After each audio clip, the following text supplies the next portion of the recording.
Pernah nggak sih kalian itu pengen disiplin? Udah rencana bangun jam 6 nih, cuman tiba-tiba kemarin harus lembur, jadinya bangun jam 9 deh hari ini.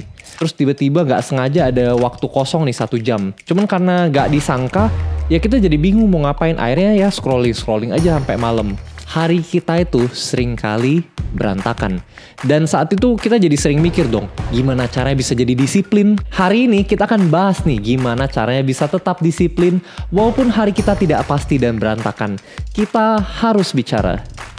Part 1, mitos disiplin sama dengan hidup terjadwal.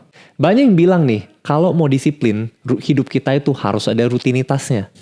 Tapi kenyataannya nih, seringkali pada saat kita mau praktek, ya hidup itu nggak semudah itu bro. Bayangin aja ibu rumah tangga, tiba-tiba misalnya anaknya sakit. Ya itu semua rutinitas tadi itu ya berantakan. Atau kita pebisnis. Itu kan juga kita seringkali ada kejadian tidak terduga. Dan apalah mahasiswa kerja shift, pokoknya kita semua dalam kehidupan kita pasti nih ada aja hal-hal tidak terduga yang terjadi. Dan saat rencana kita berantakan, seringkali kita jadi menyalahkan diri sendiri nih. Padahal bisa jadi bukan kita yang gagal, tapi cara pikir kita soal disiplin yang salah.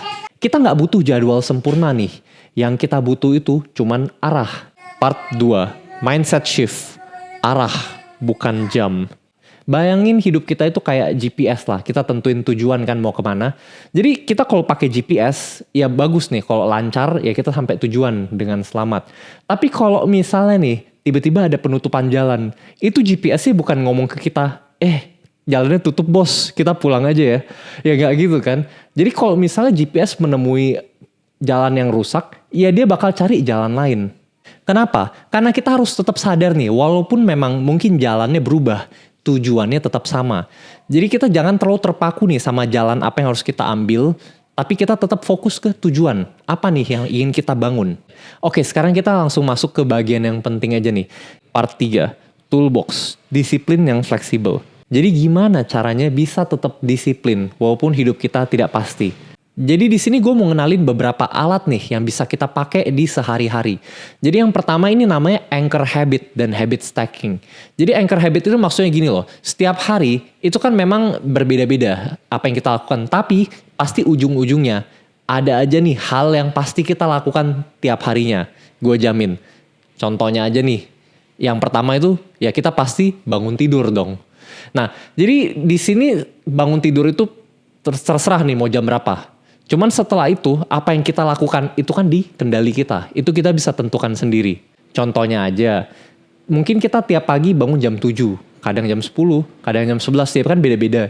Tapi yang pasti, mungkin kita setiap pagi minum kopi, minum teh dulu, atau buka HP dulu. Ya itu kan ada beberapa hal yang pasti kita lakukan nih setiap pagi jadinya. Setelah kita bangun pasti kita lakukan sesuatu dulu.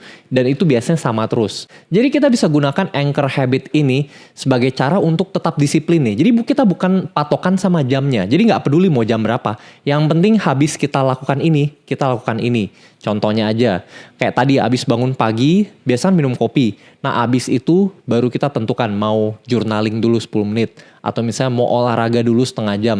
Itu kita tentukan aja sendiri. Kalau gue sendiri sih biasanya setiap pagi ya.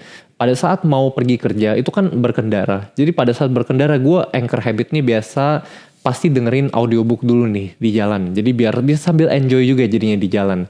Nah kalau teman-teman sendiri biasanya apa nih anchor habit yang kalian biasa lakukan tiap harinya? Jadi yang gak peduli mau jam berapa, tapi kalian pasti lakukan hal ini setiap harinya.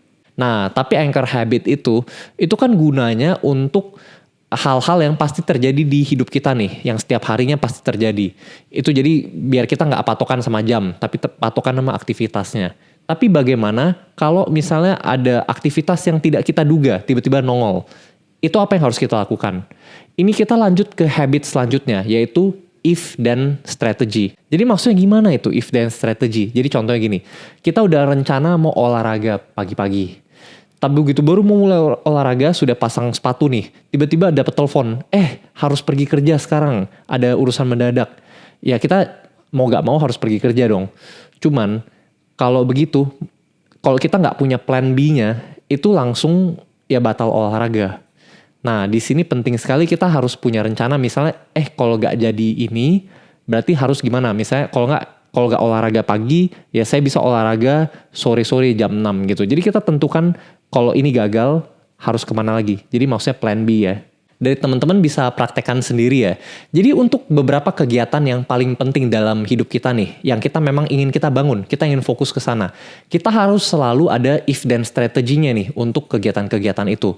Jadi contohnya kita sedang side hustle apa, sedang menggambar nih misalnya side hustle menggambar. Jadi kita harus tentukan juga if then strateginya. Jadi misalnya kita emang udah rencana mau malam-malam.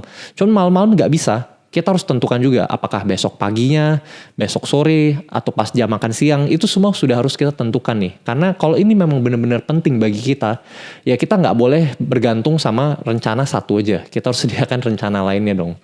Karena hal yang tidak terduga itu pasti akan terjadi nih. Gak mungkin semuanya sesuai rencana kita 100%. Tapi orang yang sukses itu adalah orang yang bisa beradaptasi. Nah justru gak harus sempurna nih. Yang penting terarah aja. Dan untuk alat selanjutnya ya, gue mau ngomongin yang namanya minimum viable habit. Jadi maksudnya gini loh, kadang kali ya dalam hidup itu kita sering ambisius. Kita sering nentuin target yang, tinggi nih, gue pengen gini, gue pengen gitu. Padahal prakteknya ya kan gak segampang itu juga. Contohnya, kita udah tentuin, hari ini gue mau malam-malam ya abis pulang kerja, gue mau belajar 2 jam nih untuk side hustle gue. Jadi gue mau merencanakan bisnis gue selama 2 jam. Cuman prakteknya baru mau mulai, udah ada kerjaan lain. Ternyata gak sempet juga atau gimana. Jadi kita harus bikin yang namanya minimum viable habit ini standarnya. Kita bikin standar aja minimal berapa lah. Yang kecil-kecil aja. 5 menit misalnya. Dengan kita menentukan standar minimum ini ya. Jadi kita bisa tetap melakukan habit ini nih setiap harinya. Walaupun memang kadang-kadang kita gak sempet. Kadang-kadang kita sibuk. Kadang-kadang gak mood. Itu semua tetap jadinya kita lakukan aja. Karena ini kita udah tentukan nih, ya mau gak mau kita harus lakukan ini setiap harinya. Karena gini loh, sering kali yang penting itu juga bukan apa yang kita lakukan, progresnya. Sering kali bukan progresnya, tapi sering kali itu yang penting itu kita sudah melakukan aja. Itu kita membangun identitas nih. Semakin sering kita lakukan itu, semakin kuat juga identitasnya. Dan selanjutnya juga semakin mudah kita lakukan. Contohnya aja, kita udah buat nih plan mau olahraga selama 1 jam. Cuman tiba-tiba gak sempet. Karena itu langsung aja kita udah bikin minimum viable habitnya push up 10 kali. Jadi gak masalah hari itu gak bisa olahraga nih. Cuman tetap aja kita push up 10 kali dulu. Dan kembali lagi kita pakai if dan strategy. Jadi olahraga digeser kapan. Nah tapi BTW ya, ngomong-ngomong soal mulai kecil-kecilan dulu nih. Ini ada poin menarik nih. Kemarin ada viewer kita juga yang komen ya. Dia cerita kayak, "Bang, gue suka banget nih sama tips-tips yang lu berikan. Cuman gue ada masalah sama tips yang lu berikan, yaitu mulai kecil-kecilan dulu." Jadi maksudnya gini loh, dia tuh sering nentuin juga target yang kecil-kecilan. Tapi dia bilang gara-gara dia nentuin target yang kecil-kecilan, dia jadi merasa cepat puas nih. Kayak merasa gak ada perkembangan juga. Jadi kayak misalnya dia udah nyoba nih, mau nulis skripsi. Kan gue bilang mulai kecil-kecilan dulu. Jadi dia bilang, oke, hari ini gue mau nulis 10 kalimat dulu. Jadi dia nulis 10 kalimat, terus berhenti. Besoknya 10 kalimat lagi, berhenti. Ya kalau kayak gitu kan gak selesai-selesai dong. Dan ini sebenarnya poin yang sangat bagus ya. Ini kita harus sadar nih, kalau sebenarnya ya, mulai kecil-kecilan dulu ini, kita harus bayangin seperti alat bantu jalan. Jadi contohnya gini lah, kita kalau abis patah kaki nih, kita kan gak bisa jalan jadinya. Kita harus kalau mau jalan harus pakai ini dong, pakai kruk ya. Nah, jadi kalau kita lagi masa sakit seperti ini, ya kita gak bisa langsung memaksakan diri untuk lari dong. Kita harus mulai, memang pelan-pelan aja dulu. Jadi mau melangkah 1-2 langkah aja itu udah bagus banget. Bagus banget. Ini kan namanya masa rehabilitasi. Tapi kita harus sadar juga, kalau kita gak mungkin selamanya berjalan pakai alat bantu itu. Malah itu alat bantu ini menjadi hambatan memang bagi kita kalau kita selamanya pakai itu. Jadi kita harus bisa juga nih untuk memacu diri kita. Untuk ya pelan-pelan, hari ini 1 langkah, besok 2 langkah, besok 3 langkah. Jadi kita pelan-pelan tambah terus. Dan suatu hari kita harus berani juga untuk melepas alat bantu ini. Jadi kita harus berani juga untuk, ya memang awalnya pasti sakit. Ini kan kita sedang patah kaki terus kita mau berjalan, itu pasti sakit. Nah tapi penting di sini kita juga harus berani.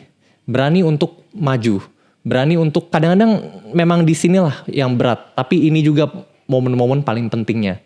Dan Kalau kita lakukan hal ini terus-menerus nih, suatu hari kita akan sadar nih, kalau ternyata kita sudah nggak butuh lagi alat bantu ini.